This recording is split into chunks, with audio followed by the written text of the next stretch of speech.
Good evening, everyone, and thank you so much for joining us. And I should also like to welcome those from the Maritime Museum who are with us tonight. It's all very exciting, isn't it? Because we've got Professor Robert Mason to talk this evening, but I'll talk more about him in a moment. I just feel that this is a very auspicious day. Somehow one always feels cheerful in spite of this dreadful day. The moment you think about Trafalgar Day, you feel cheerful. And somehow, even now, I think that Nelson was a huge inspiration to us. And he always makes me feel cheerful when I think about him. Anyway, as I've said, it's Trafalgar Day, and we are remembering the Battle of Trafalgar. And it is so moving to think of the fact that this happened in 1805, and we still remember it clearly and have a great feeling of pride. Nelson himself was the most extraordinarily courageous man. I think courage and determination were his two characteristics, which is why he was able to fight off and deal with his innumerable injuries and infections. But I very much go along with Professor Robert Mason on this matter. I think it's interesting to think how the great impression that Nelson has made, just not on us, but on other countries as well. For example, our friend in Croatia, who's the deputy Coast Guard in charge of the Coast Guard, reveres Nelson and had to make a special trip to come to the National Maritime Museum to see the corner and his minute uniform and so on. So it is a really extraordinary fact that he's had such a tremendous effect on all of us. In any case, I must now, with great pleasure, introduce Professor Robert Mason, who has a very illustrious medical career. Finally, he was professor of gastrointestinal surgery at King's College in London, and he knows a great deal more about Nelson's injuries and infections than anybody else. And I think he always implies that it's Nelson's character. It was through his own character and his great determination that and his courage that he overcame these difficulties and became such a hugely successful person as well as a great man. Anyway, without more ado, I will hand you over now to Professor Robert Mason. Thank you very much indeed for asking me this evening. It's the 215th anniversary of the Battle of Trafalgar and also the death of Nelson, who is personally my great hero. I want to go through, in fact, he was only 47 years old when he died, all the various ailments he had as part of his career. Nelson was born in 1758, the 29th of September, in Burnham Thorpe in Norfolk.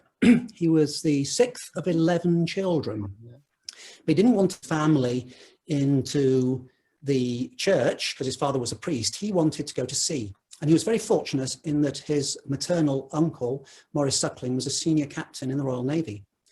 So at the age of 12, Horatio left home and went to join his uncle on his ship, the Reisenadel, which was a ship of the line and was the guard ship for the River Thames. Now, when he arrived, his uncle said, "You're not going to get much experience with me because my ship's not going anywhere." So he enrolled him to get sea experience.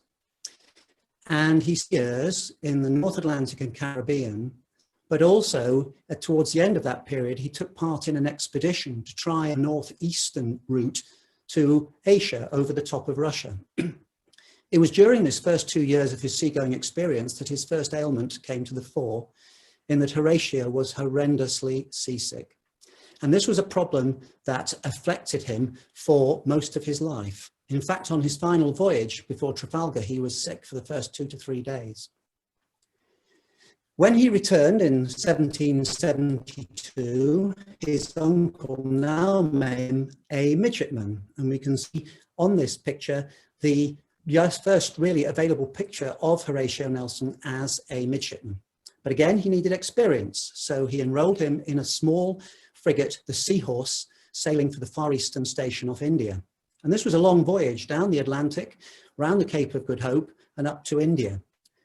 The use of the Royal Navy in the Far Eastern station was largely to support the East India Company.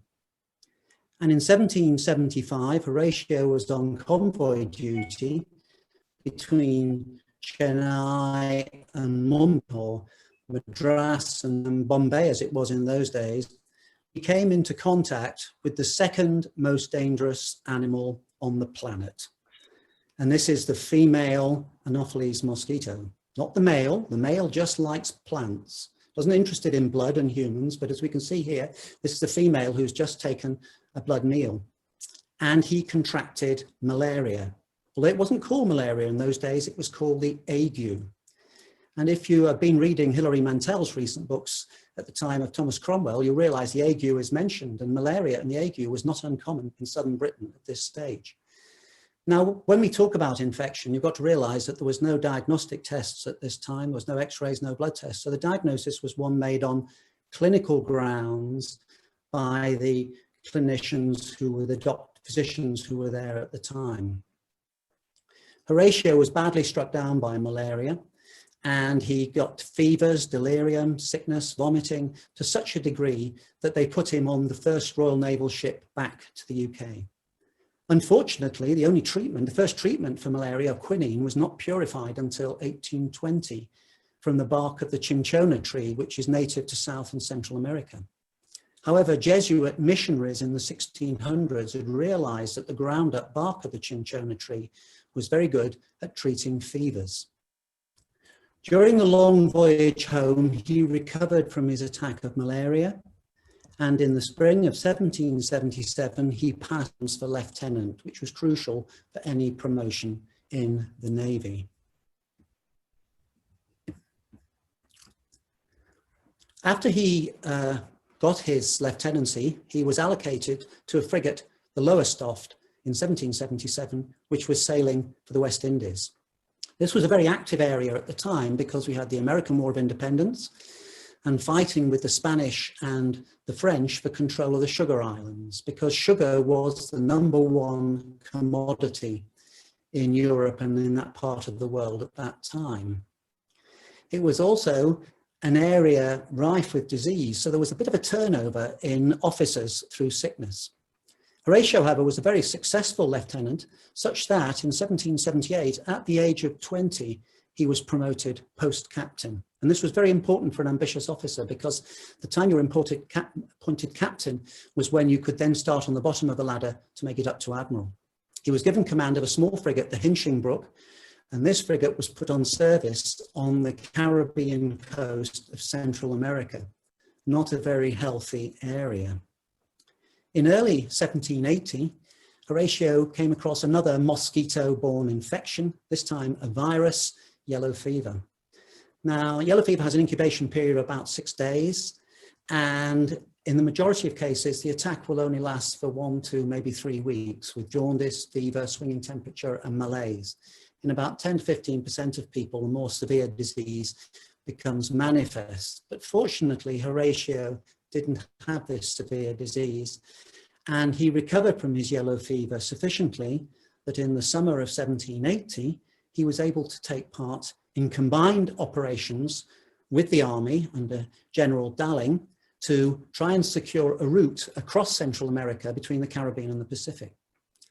1,000 men, mainly soldiers, but with Horatio in charge of a small number of sailors and 4 cannon, went up the San Juan River to try and capture, as we can see on the top of this slide, the Fort of the Immaculate Conception, which guarded the entrance to Lake Nicaragua, which was the route through. They had left a little bit late, and they'd gone from the dry season into the wet season, which was not good for disease. And while they were attacking the fort and Horatio was supervising the guns, he developed a severe attack of dysentery. Now, dysentery is bacterial infection of the large bowel, and usually with Shigella, Escherichia coli, or Salmonella, but can also be due to Entamoeba histolytica amoebic dysentery. And Horatio was absolutely stricken and useless on this, such that his crew evacuated him by boat back down the river to the Hinchinbrook. The fort fell shortly after he'd been evacuated, but the evacuation probably saved his life because of those that remained and captured the fort of the Immaculate Conception. They had to evacuate the fort after capture because over 5% of the attacking force were dead, largely from infectious disease. Horatio was returned by his sailors in the Hinchinbrook to the nearest British base, which was Port Royal in Jamaica. Now, the sailors took him out of the boat. He was completely wiped out by this bad attack of dysentery, and they were going to take him to the hospital. But the admiral in charge of the port, Admiral Parker, who had promoted him post-captain, said, no, this is a very, very valuable young officer. If he goes to the hospital, he'll be dead within a week, because infection was rife. And he gave him to the care of a freed slave called Cuba Cornwallis. Now, Cuba was what was called an obeah healer. To a lot of people, this was magic, but was in fact purely based on good food, good hygiene, and simple herbal remedies. And under this care, Horatio recovered sufficiently to be able to return to the United Kingdom, where he completed his convalescence in Bath. Although it's interesting to note that apparently when he was in Bath, he had a short period of temporary paralysis in his left arm, which recovered fully. And this is a recognized complication of Salmonella infection arising from his attack of dysentery. The portrait, the lovely portrait of Horatio below the fort of the Immaculate Conception, was started before he left for the Caribbean as a lieutenant and was completed on his return as a captain. So they had to change the lines of the uniform on it. But you can see in the background at the bottom, the fort of the Immaculate Conception. Once he'd recovered from his attack and got his strength back, which didn't take long, he was given command of another frigate, the Albemarle, this time to sail off the coast of Canada, protecting convoys. And lo and behold, when he's off the coast of Canada, he develops scurvy. Now, it's surprising that he would develop scurvy at that time because Lind had described the association between vitamin C and scurvy in 1746. Captain Cook had taken sauerkraut on all his voyages after reading Lind's work and didn't have a single case of scurvy. But it took the bureaucracy of the Royal Navy until 1795 before they routinely gave lemon and lime juice to their sailors, making them limeys.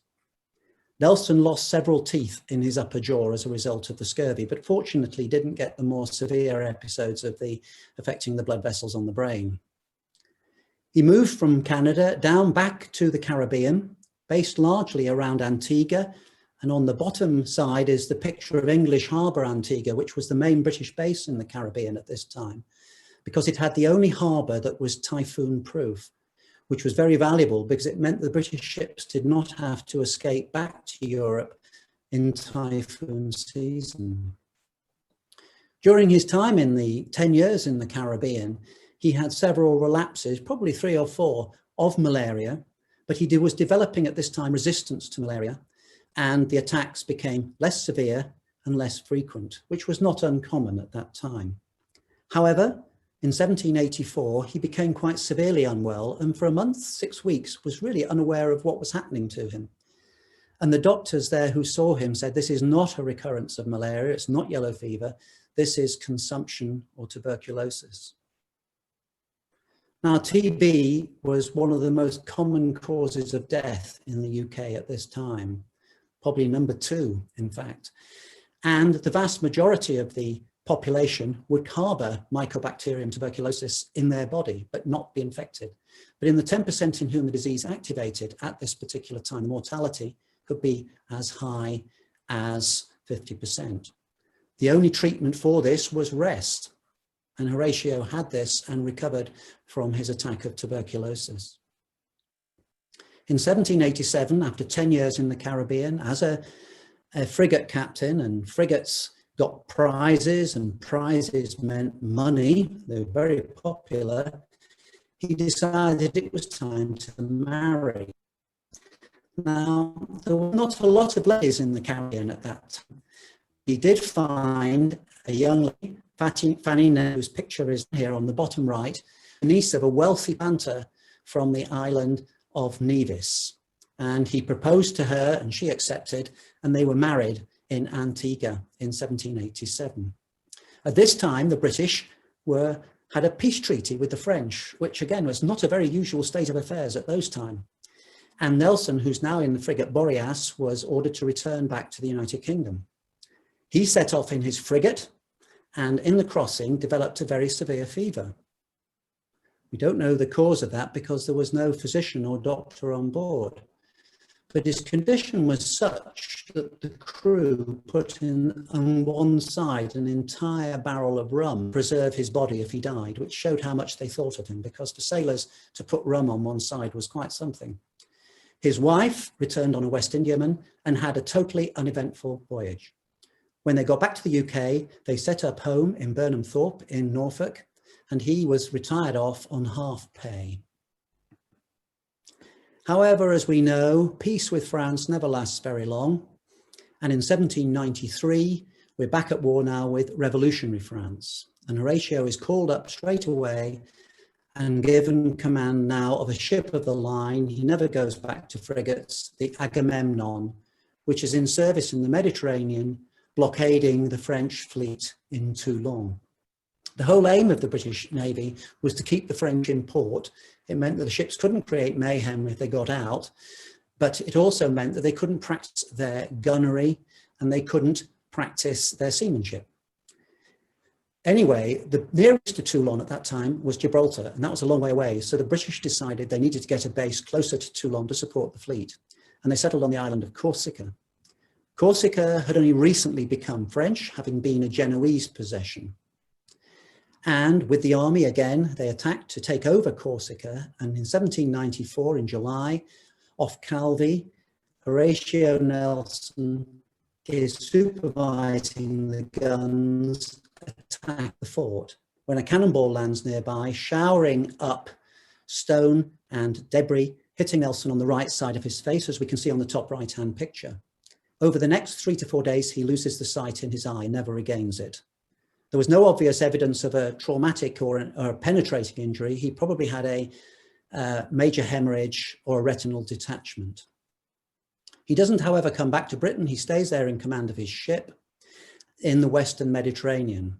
But over the next 3 years, the French advance into northern Italy.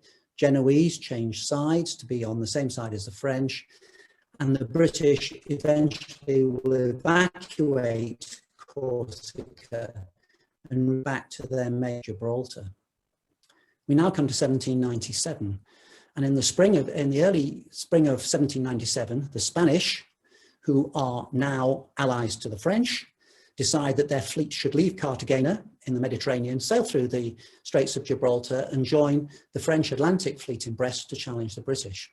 They come out through the Straits of Gibraltar, and a British fleet under Sir John Jarvis find them and intercept them at Cape St. Vincent, the southern coast of Portugal. Nelson is in a ship of the line called the Captain, and he's at the back of the line, and Nelson never liked being at the back of the line because he wants to be in the action. And he's famously said to say, at the end of this battle, it will be Westminster Abbey or a viscountcy, death or glory. As the battle starts, Nelson breaks from the line against orders and heads for 2 very large Spanish ships, the San Josef and the San Nicolas, which are considerably bigger than his ships.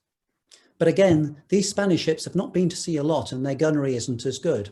And the bottom left-hand picture shows Nelson leading, which was very unusual for a captain in those days, but Nelson was always leading the front onto the San Joseph because they'd come alongside and had been blasting each other, and both ships were getting rather leaky and unstable. So Nelson in the front leads the boarding party. They capture the San Joseph. The San Nicolas comes alongside to help its bigger ship, brother, and Nelson boards that as well. And it was called Nelson's boarding party. And in the middle picture on the bottom, we can see Nelson taking the sword from the captain of the San Nicolas on the surrender of his ship. Because of Nelson's action and the other captains that followed him, a great victory was achieved. John Jarvis was made St. Vincent. Horatio Nelson, as a result of this, instead of being court-martialed, was promoted Rear Admiral and made a Knight of the Bath. But at some stage during this battle, he suffered a blunt abdominal injury, resulting in a hernia and problems that manifested itself later. And I'll come to those in a few minutes. He's now Rear Admiral Nelson, and in July of 1797 takes a small squadron of ships to attack Santa Cruz in Tenerife. He's leading his Marines out of the boat onto the shore, and the Spanish are a group to attack. They're fighting really hard, and Nelson is shot just above his right elbow. A relation of Fanny's, who's with him on the boat, Lieutenant Nisbet, applies a tourniquet to his arm above the elbow, stopping the bleeding, and they take him back to his ship, the Theseus. He's taken down to see a young surgeon in his early 20s called Dr. Eshelby. And it is very obvious early on that this is a serious injury, it can't be helped, and he's got to have an amputation. Nelson's comment when he's told this is, the sooner it's off, the better. Now, surgery is a very different thing in those particular days compared to what it is now. On the top right, there is a surgeon's equipment, and the surgeon would have one, maybe two sets at the most like this, with a saw, with knives, instruments to extract bullets and to encircle round blood vessels, and what was important was a tourniquet, which was put very tight around the arm because of the bleeding, and then relaxed to tie off the blood vessels. Now, we're not in the anaesthetic era. The first general anaesthetic was done by Morton, who was in the next picture down, who was an American, who gave ether, followed by Simpson shortly afterwards with chloroform in Edinburgh. But these weren't until 1846, 1848. So there was no anaesthetic to do any surgery. If he was a common sailor, he would have received rum, but he was an admiral. So he got laudanum or opium tablets after the operation, not before, after the operation. Speed was essential, and you had 1 to 2 minutes max to undertake the operation. There was no messing about. And interestingly, the mortality at that time for upper limb amputation was in the region of 15%. Nelson survived this, but unfortunately he got the second major complication, which was infection.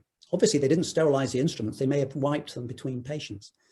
The first person to recognize the importance of cleanliness is the gentleman at the bottom, which is called Ignaz Semmelweis, who was an Austro-Hungarian obstetrician, who in 1847 realized that the mortality of sepsis after childbirth was 3 times higher if you were looked after by a doctor than if you were looked after by a midwife. And the difference was that midwives washed their hands. Lord Lister in 1867 was the first person to try and do antiseptic surgery.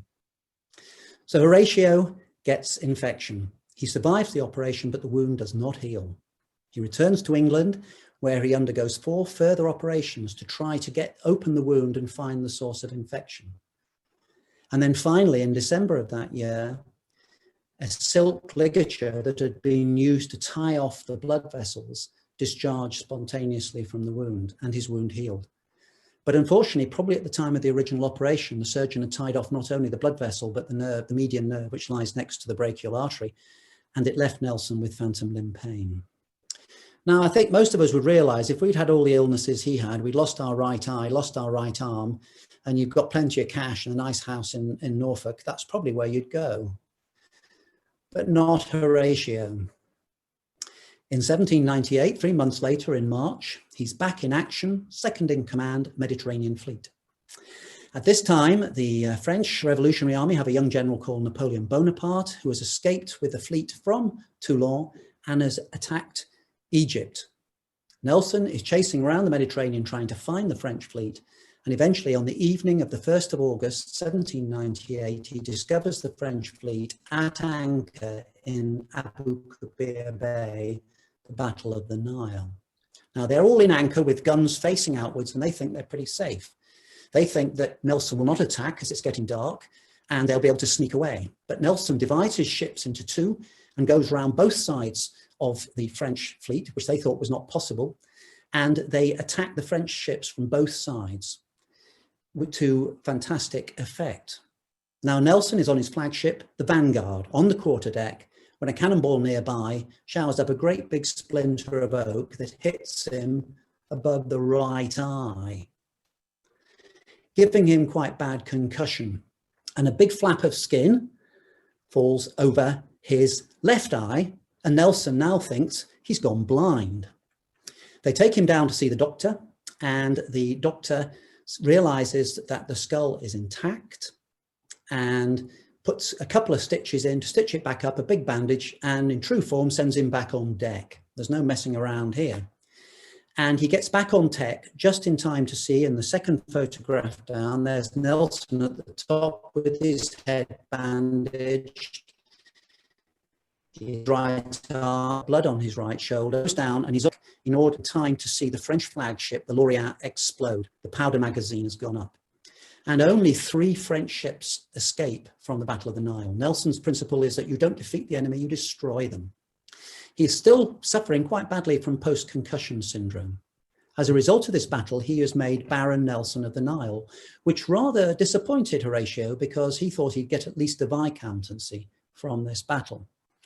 He returns back to the Kingdom of the Two Sicilies with his damaged fleet, and he spends the next 2 years protecting the Kingdom of the Two Sicilies.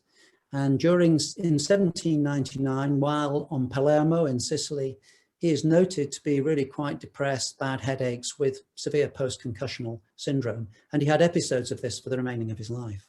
It was while he was back in the Kingdom of the Two Sicilies that he met the very beautiful Emma Hamilton, who we can see at the bottom in one of her 60 paintings by Romney, very beautiful wife of the British ambassador, and his relationship with her developed. In 1800, Emma Nelson returned back to Britain. It's of interest that he only saw his wife Fanny once after that time, from when he returned back after the Battle of the Nile. In 1801, he was created Vice Admiral on the 1st of January. And in April, he was on duty again now in the Baltic.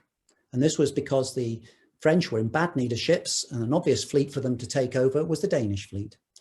And at the Battle of Copenhagen, this is where Nelson, when given the order to withdraw, places his telescope over his right eye and says, if you're blind in one eye, you can be totally blind on occasions, ignores the order to withdraw, and fights a very honourable draw with the Danes. And as a result, the French are denied the Danish fleet. And in July of 1801, he's created Viscount Nelson of the Nile.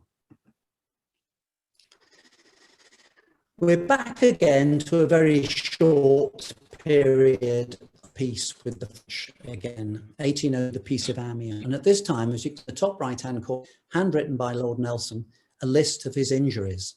And it said, wounds received by Lord Nelson, his eye in Corsica, his belly off Cape St. Vincent, his arm at Tenerife, his head in Egypt. And then written underneath, he just says, tolerable for one war, which is, I think, one of the greatest understatements anybody has ever made. Down below that is from a letter he wrote to Emma later that year. My cough is very bad. My side where I was struck on the 14th of February at St. Vincent is very much swelled at times. This was this blunt injury he'd had. A lump as large as my fist brought on occasionally by violent coughing, but I hope and believe my lungs are as yet safe.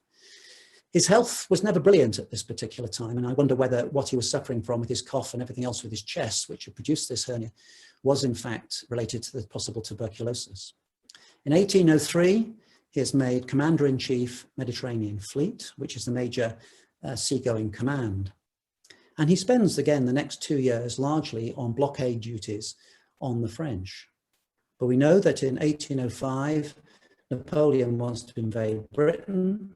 he has an army based in Boulogne called l'Armée d'Angleterre, 1,000 men, but he has to have command of the Channel in order to get these troops across. And he knows he can't do that as long as Nelson is intact with the British fleet. So he orders the French under Villeneuve to sail toward the Caribbean to lure Nelson to think they were attacking Jamaica, which was our major, most important colony as a sugar producing colony, and then sneak back, get command of the Channel for a week or two to enable Napoleon to get his army across. But Nelson is not fooled. The French back, they realize they can't go up the Channel, and they retreat to Ferrol in northern Spain.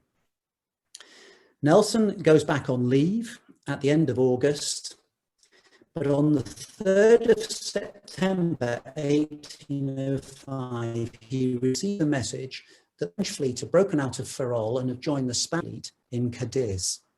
He rushes to London to meet Secretary of State for War and the Colonies, Lord Castlereagh, and they meet on September the 12th. And there occurs the only known meeting between Lord Nelson and Sir Arthur Wellesley, later the Duke of Wellington, on the 12th of September. They're waiting in the office for Lord Castlereagh to come back from Parliament to speak to them. Wellesley has just returned from India, where he's been a successful general, a Battle of Assaye and others, which he was called a sepoy general.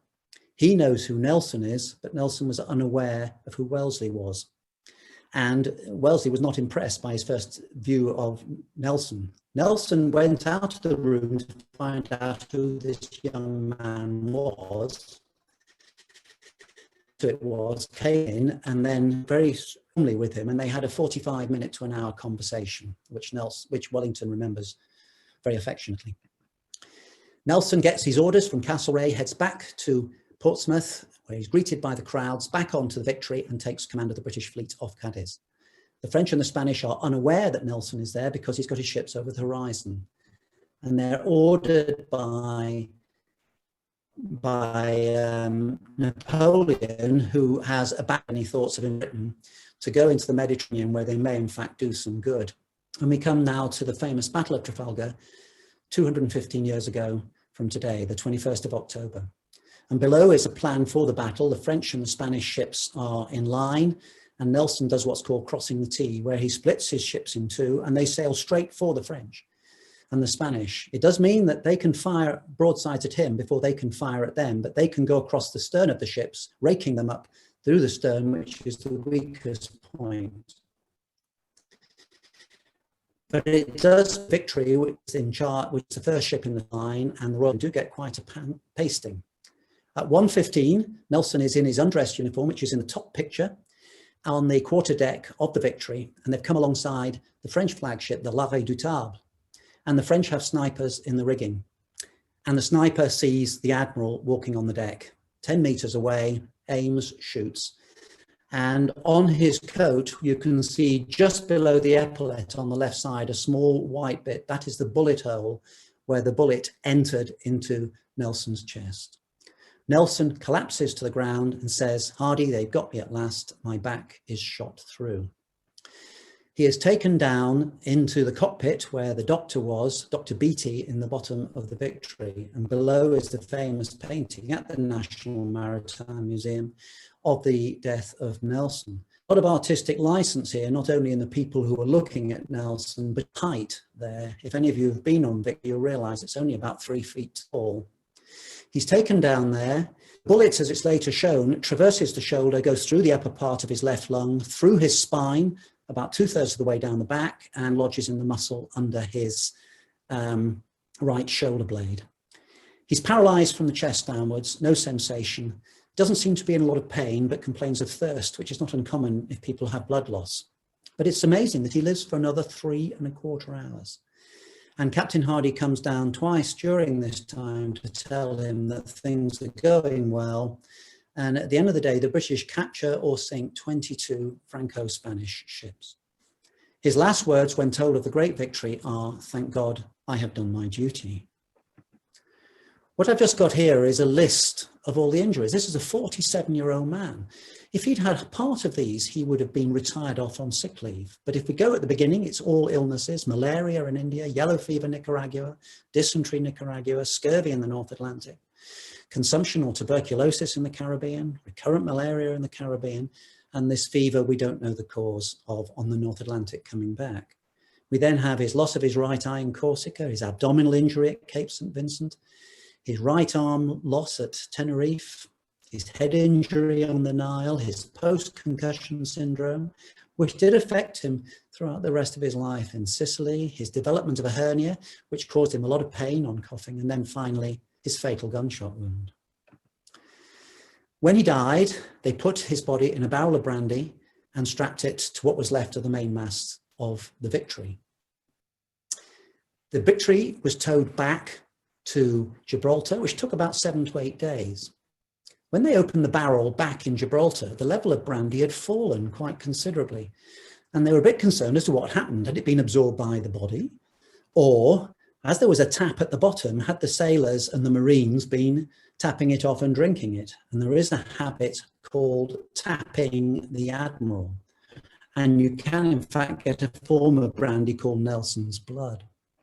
However, they took his body out and put it into a barrel of spirits of wine, which was a more refined spirit, to preserve it before he came back to England. And the crew of the Victory refused to allow his body to be brought back. They would bring their Admiral back themselves once the Victory had been repaired. When it was repaired, they sailed back. And as they were coming up the channel off Spithead, Dr. Beattie did a post-mortem, tracking the course of the bullet and removing it. And the bullet itself is in Windsor Castle. They then placed Nelson's body into a wooden coffin from the mainmast of the Laura, the French ship that blew up at the Battle of Nile. And Nelson's body was placed in there. And then they sealed his body in a lead coffin as well, so it would not be opened again. When the Victory got back to off Chatham in the Nore, his body was transferred to a faster ship to sail up the river to Greenwich, and his body came to Greenwich Royal Naval Hospital on Christmas Eve 1805. And his body was held in state until the 9th of January, and the queues to go past his body apparently reached back to London. On the 9th of January 1806, Nelson was accorded a full state funeral, being only the second commoner to receive this honour after Sir Isaac Newton 100 years previously. And he was buried in a marble sarcophagus in the crypt of St. Paul's Cathedral. And I gather this sarcophagus had originally been made to house the body of Cardinal Wolsey of Henry VIII's time. Nelson was held in immense love and affection by the British people. This is probably best summed up by King George III when he heard of the victory at Trafalgar, but also the loss of Nelson. "We have lost more than we have gained." That was his comment. It was felt that a great memorial should be put forward for Nelson, and 110 MPs and Lords got together to form a committee. And this committee was under the chairmanship of the Duke of Wellington, who had met Horatio Nelson as General Sir Arthur Wellesley on the 12th of September 1805. And that now stands, as we all know, in Trafalgar Square. Thank you very much. Thank you very much, Robert. That was the most amazing talk and deeply moving, and has left me with things to think about for the rest of my life, I think. I mean, how a man aged 47 achieved so much with all those illnesses and injuries is beyond me, but he did it, and we are forever grateful to him. Thank you very much indeed. Now, can I ask you a question to start the questions? And I'm very interested to know if Nelson was able to, when he was on one of his respites back in England, was he ever able to make it up with his wife or have any kind of rapport with her? Poor Fanny. I gather when they came back, and for the 6 years after they got married, they were fine. They didn't have any children. Unfortunately, she didn't seem to be able to have children. But while they were living together in East Anglia, everything was okay. It was really when he got to the Mediterranean and had met Emma Hamilton that he was completely bowled over. And I gather when he got back after the Battle of the Nile in 1800, he saw her briefly on one occasion because she never left East Anglia, was there with his family, and that was the only meeting they had. And he set up home in Merton in southwest London with Emma and her husband, who was a lot older than she was. So they had quite a congenial threesome. Yes, yeah. Very, I suppose you could say that, yes. Anyway, thank you very much. Now I'm going to pass the questions back to Emily, and I'm sure she's got some for you. Thanks. Yes, thank you very much. Carol Roper says, fascinating, thank you. Do you have any observations on his inner psychological world? Wow. He was a man determined to succeed. He always came out when going into battle. He had very much a death and glory attitude. It was always, you know, it's Viscountcy or Westminster Abbey.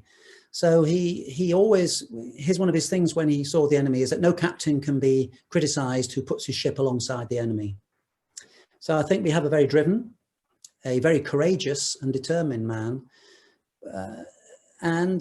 But I think when we got to in the 1800s, and he'd had a lot of injuries, and especially his head injury, and maybe the effect of his infection, he started to get, he had some bouts of depression, there's no doubt about that, and severe headaches. But it didn't get away from his fact that I will do my duty, which was another thing very characteristic of Nelson, that his famous words were, thank God I have done my duty. He felt that was felt very strongly on that, and to die having done your duty was the best death an Englishman could have, probably.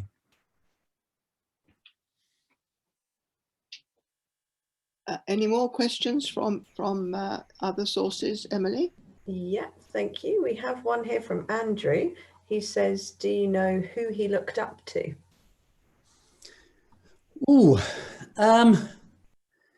that's a good one. Well, I suppose he looked up to his uncle, first of all, who was a senior captain in the Royal Navy. He looked up to Admiral Parker, who was his commander when he was originally made up captain and in the Navy. But Sir John Jarvis, who later became the first Lord of the Admiralty, Battle of Cape St. Vincent, he looked up to him. I think there was a little bit of feeling that Jervis had got rewarded better than Nelson had. He got to earldom straight after St. Vincent, whereas Nelson, after the Battle of the Nile, which was a more dramatic victory, was only made a baron. I think Nelson always realised that he was number one. Linda Fletcher says, thank you very much, very good talk, and asks, did he see his parents and siblings during his lifetime, and what influence did they have? Wow, that's a difficult one. I can't say that. I know his house that he bought and set up with Fanny was in Burnham Thorpe, same area. So yes, he would have seen his family.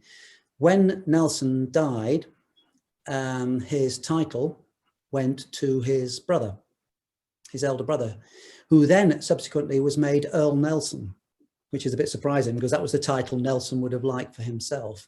So yes, I think when he came back though after the Nile and he set up in southwest London, much less contact because they were much more sympathetic to his wife, who was in Norfolk.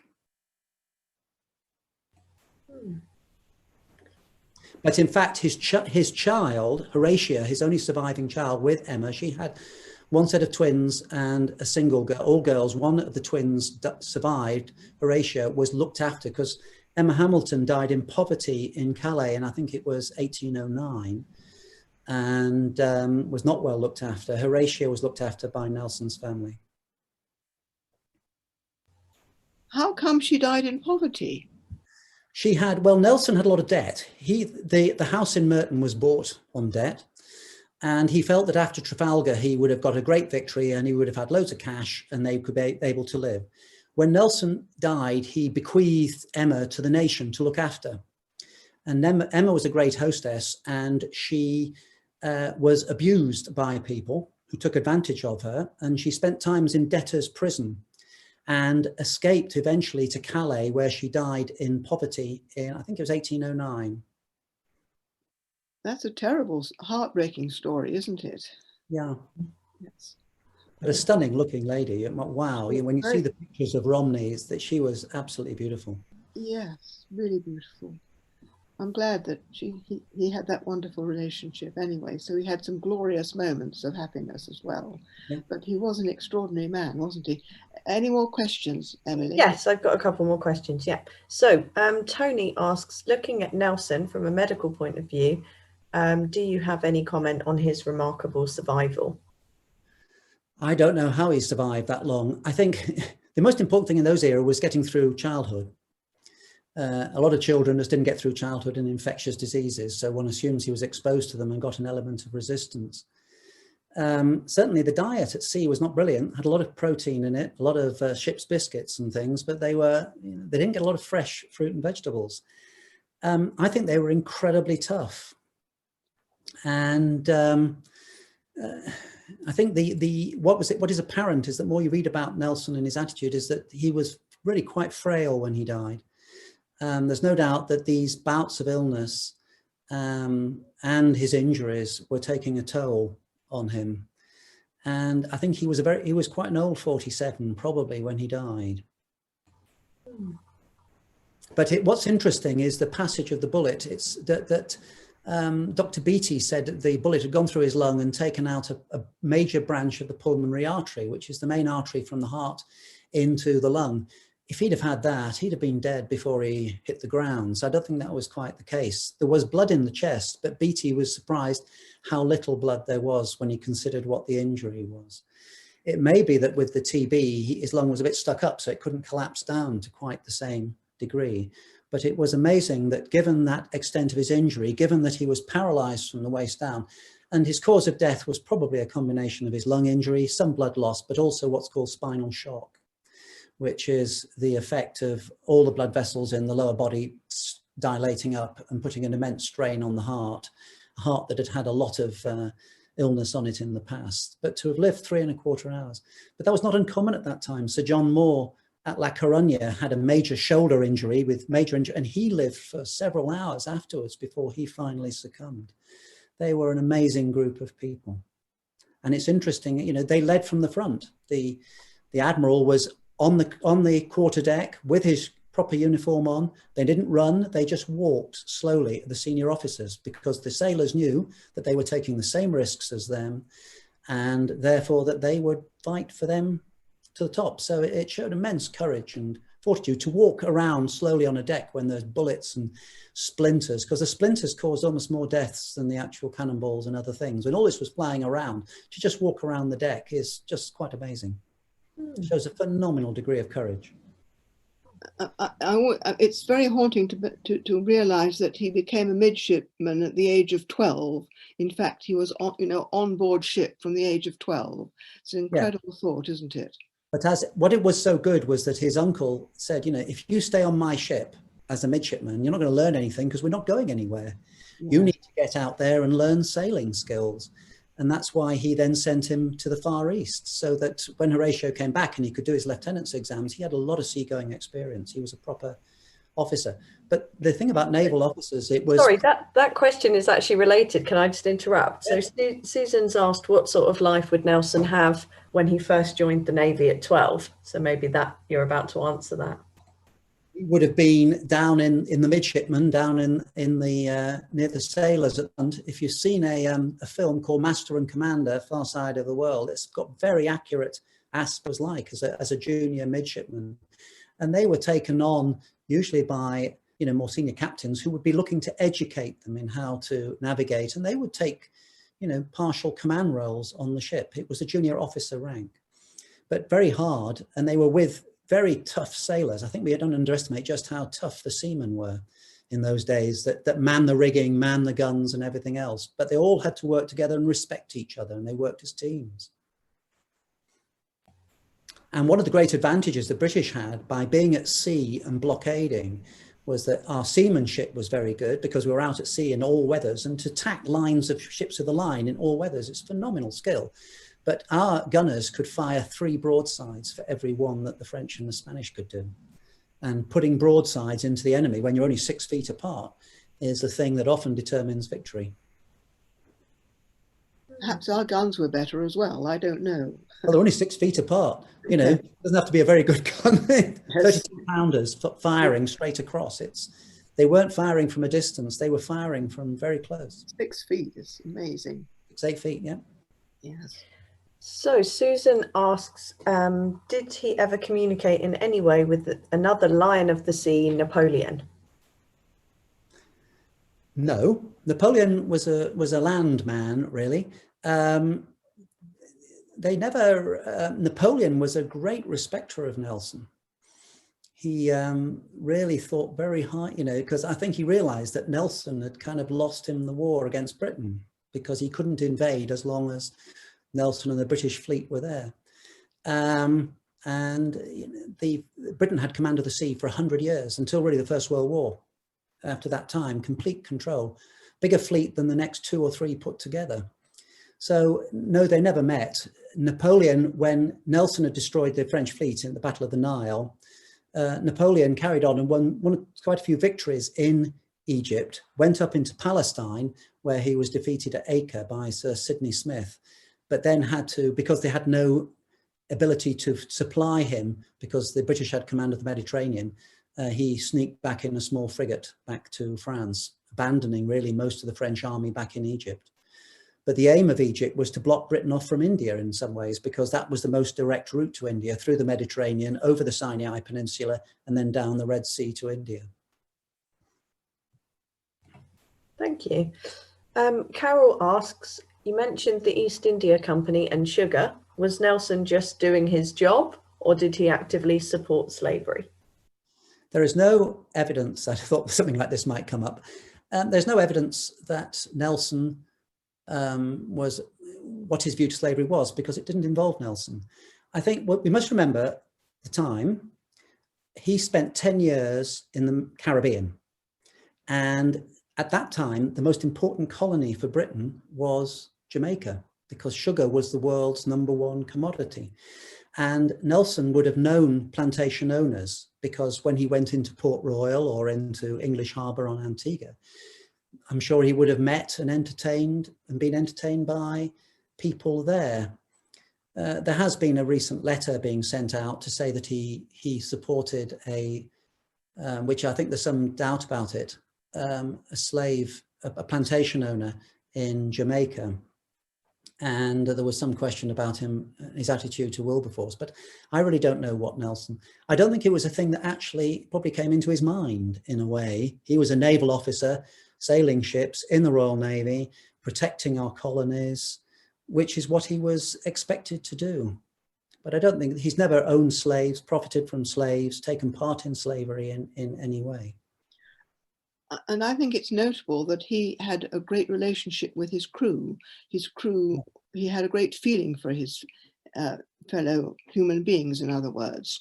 And he always regarded them with great affection, and they regarded him with huge respect. Well, the crews of these ships came from every nationality, every country, every race, and everything else on the Royal Naval ships. They would pick up anybody from anywhere. So that the crew of the Royal Naval ships were always multiracial, multi-ethnic, multinational. They were, and often there would be a few French people on it as well, probably, and a few Spaniards somewhere that had been picked up and pressed into action.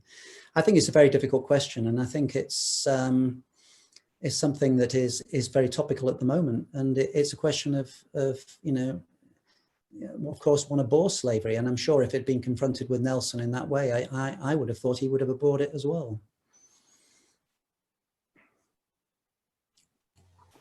Okay, so we're out of questions now. If anyone has any more questions, they could write them in the Q&A section, or they could raise their hand. If you click the raise hand button, you can ask a question. You can speak your question rather than typing it. Oh, we've got a typed one. Did Emma ever sail with Horatio? Is the question. I think when they came back from Sicily, they came over land, interestingly, rather than coming back via sea. So I'm sure they'd been on a boat somewhere, but she never sailed with it. Women did go on boats, usually in the lower levels, and with the crew. Sometimes there'd be ladies on board, often doing very useful functions, often helping the doctor. But there's no evidence at all. And interestingly, when Horatio came back from the Caribbean, he came back on his frigate. His wife came back on a West Indiaman. So on the whole, they although important passengers could be transferred, my feeling was that I think Horatio came back overland, interestingly, through Germany. Very interesting. Any more questions, I wonder Emily? if there are any more questions from anyone. You could type them, or oh, yeah, we got another one. Would you consider starting a series? I'm eager to subscribe. Thank you for today's presentation, says Paul. I think it's the only one I've got. I think the only other person who's the equivalent of Nelson is actually Sir Francis Drake, who again, is an admiral who protected Britain from invasion, and which is very important. It's amazing how important that 21 miles of sea is. Yes, yes. And Susan has her hand up. So let's... Okay, Susan, I'll allow you to talk now. Do we have to unmute? Yeah. Oh, It's Roger actually, Bob. We can hear you. Hello. Good. Hello. Yeah, good evening and fabulous, and thank you. Was it your own profession that initially gave you an interest in Nelson because of the injuries he suffered and the surgery he would have undergone? Yes, that's something that's done it. But I've always had an interest in the Navy. I come from close to Barrow-in-Furness, which is one of the major naval shipbuilding yards in Britain. And I've always had a fascinating, apparently when I was tiny, I was taken on board HMS Vanguard, the last battleship in the Royal Navy. And I was the 5,000th or 50,000th person to go on. And I was given a golden car. I don't know what happened to that car, but my sister was very upset because she was the 500,001 and she didn't get the prize. But I've always been amazed and fascinated by warships and naval history. So that's always interested me. Yes, I used to do a lot of trauma surgery and doing the kind of things in the chest and in the abdomen and a lot of gunshot wounds and things. So yeah, it does it. But I just think he's such an amazing man.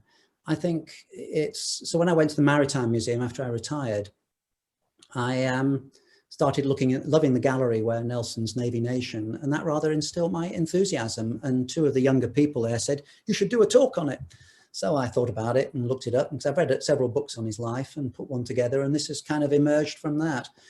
And my daughter, who's a graduate medical student, and I wrote an academic paper on Nelson's injuries and illnesses, which was at the bottom of the thing, which is now published in the International Journal of Maritime History, which we're very pleased with. So yeah, I love doing that kind of thing, and I love reading up things. It comes from a research background, I suppose, to study these things. But he's just such I think he just stands out as being, a fantastic national hero. And I just wanted to know more about him. Yes, thank you. Great, thank you for your question. We have another one written here from Tim, who says, were the ship's doctors trained surgeons? They were, interestingly, the ship's doctors were, Dr. Beattie started out in Northern Ireland, I think, and then did a little spell at Guy's Hospital for a period of time, but they were examined by a group of people called the Company of Surgeons of London. And in fact, when Nelson came back after he'd lost his arm, he was examined by the Board of Examiners of the Company of Surgeons of London, who awarded him £135, 1 shilling, no pence, I think it was, as a compensation for his injuries. And the Company of Surgeons of London, who licensed ships and naval surgeons, subsequently became the Royal College of Surgeons of England at Lincoln's Inn Fields. So they were trained. Yes, they could do some operations, amputation, a common one. They did repair hernias. Hernias were not uncommon on the sailors, pulling on the ropes, etc. And they could do pretty slick hernia repairs under rum, if necessary. But it is mainly amputations, removing bullets, And when you removed a bullet, it was very important to get the bit of uniform that had been pushed in front of the bullet, because the bullet itself would be sterile. It comes out of a gun at speed and heat, but it was the bit of uniform or clothing that was pushed in that got infected, and it was the infection that killed you. And they had to recognize common infectious diseases and other diseases that sailors get. So it was a bit of a mixture, a bit of surgery, a bit of medicine, a bit of things like that. Great. We have another question here. You mentioned that TB was the second killer of people. What was the first one? Right. Well, infectious diseases were the commonest causes in those days. You had tuberculosis, you had measles. Some people would say TB was number one at that particular time. What was interesting is that even nowadays, parts of the world, 90% of people will carry Mycobacterium tuberculosis in their body. They just don't get the systemic infection from it. So it was, the most important things that have reduced mortality is clean water and vaccination. So probably the bowel things such as cholera, very common in outbreaks, and dysentery. All these kind of things, the cholera outbreaks in London, which were found when water pumps were draining water through old churchyards. So you'd have epidemics coming out of disease. Tuberculosis always there in the background, but you get outbreaks of typhoid, salmonella typhi, outbreaks of cholera, measles and other things which still kill large numbers of people now. Over 1 million people a year will die of mosquito-related disease in the world now. Another question. How would you compare the skills and achievements of Nelson and Cook? Very different indeed. One's a fighting admiral and the other is an exploring captain. I think they are both equally but different. I don't think you can compare one versus the other. They come from an era of, you'd say British maritime supremacy. Cook's voyages of exploration are just absolutely amazing. Sailing around the Pacific, bumping into the odd island here and there as he comes. So I think they are equally important, but totally different, is what I would say on them. And both, again, Captain Cook is a great hero of mine. And what was interesting is that Cook looked into scurvy, and he'd read Lint's work as against the Admiralty, who ignored it, and discovered that sauerkraut was a very good source of it, and he didn't have a single case of scurvy. In fact, it was an Admiral Rainier in 1795 who took a fleet to India.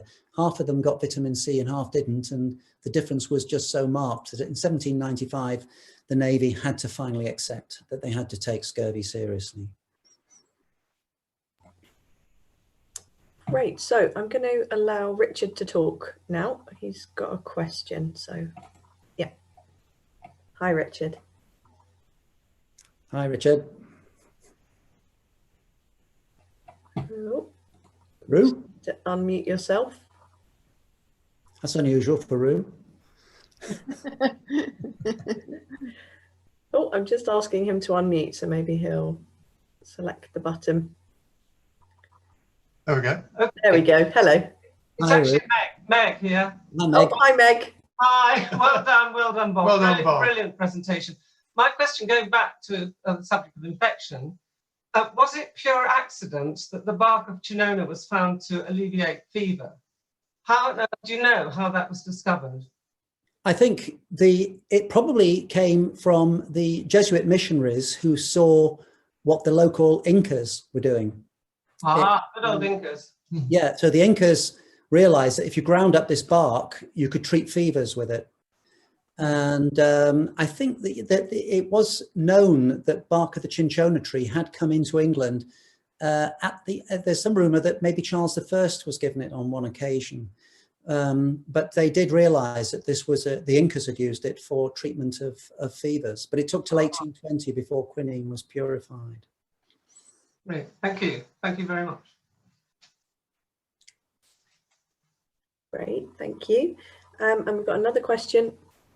Would Nelson's insubordinates be tolerated today? Sorry, insubordination be tolerated today? I mean, would he have, if he broke orders and broke from the line? I think it's a question of results get, if he'd have led to us losing the Battle of Cape St. Vincent, then I think he would have probably been court-martialed and been in trouble.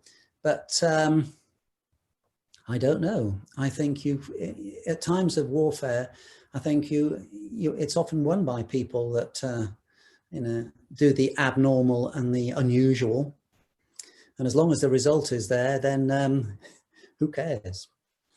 But yeah, I think there was a lot of encouragement for the captains, particularly the frigate captains, to take their own initiative and to attack the enemy. And in the Caribbean, when he was there as a frigate captain, he was always looking to attack, capture, and get prizes from Spanish ships, French ships, and anything else. So they were given. Now, sometimes they sailed under Admiralty orders. Sometimes they sailed under the orders of the admiral who was locally. And this was very important for the captain, because if they were sailing under the admiral's orders, he would take a big chunk of the prize money. Whereas if they were sailing on individual orders, the prize money stayed with the ship. Majority to the captain, but it went right down, and you only had to capture 1 or 2 ships and you could retire on that, particularly if the ship was taken into service by the Royal Navy. So, and a lot of ships in the Temeraire, the famous, fighting Temeraire, which was at the Battle of Trafalgar, and in fact came to the rescue of the Victory when it was being pounded by several French ships, was in fact originally a French ship, captured by the British. Amazing. Great, so there aren't any more questions, I don't think. Do raise your hand or write a question now if you have one. Oh, we do. Lots of interest, which is great. Linda says, what happened to Fanny after Nelson's death? Fanny stayed living in East Anglia and was supported by Nelson's family. I can't remember the exact date she died, but she lived to a reasonable age. And she, of course, was Lady Nelson. And, because, or you would have said she was Viscountess Nelson, because the title obviously went through his legitimate wife and not Emma. But there was a lot of sympathy for Fanny because, I don't think it was, one could understand Nelson. Nelson could get away with his relationship with Emma because, he was just so famous and everybody thought he was, won all these great victories. But as soon as Nelson had gone, her protection had gone with it for Emma. And that's why her quality of life deteriorated quite rapidly after Horatio had died. I think that's terribly sad, I must say. Yeah. But it's life. Life is... Any more questions? I don't think we've got any more coming through. Well, in that case, dear Robert, I thank you so much, because you have been talking without stopping for a very long time, and I should think you're feeling quite hoarse. I'm feeling hoarse through sympathy, but I think it was an amazing achievement, and you've given us so much to think about, and I really found your talk enthralling. Thank you so very much. Thank you. Thank you both very much. Really interesting talk. And oh, I think Joan has raised her hand. Let's let Joan speak. Hi, Joan.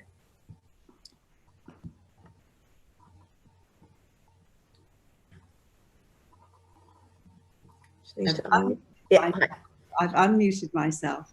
It's Joan Ruddock, the chair of the Friends of Blackheath Halls here.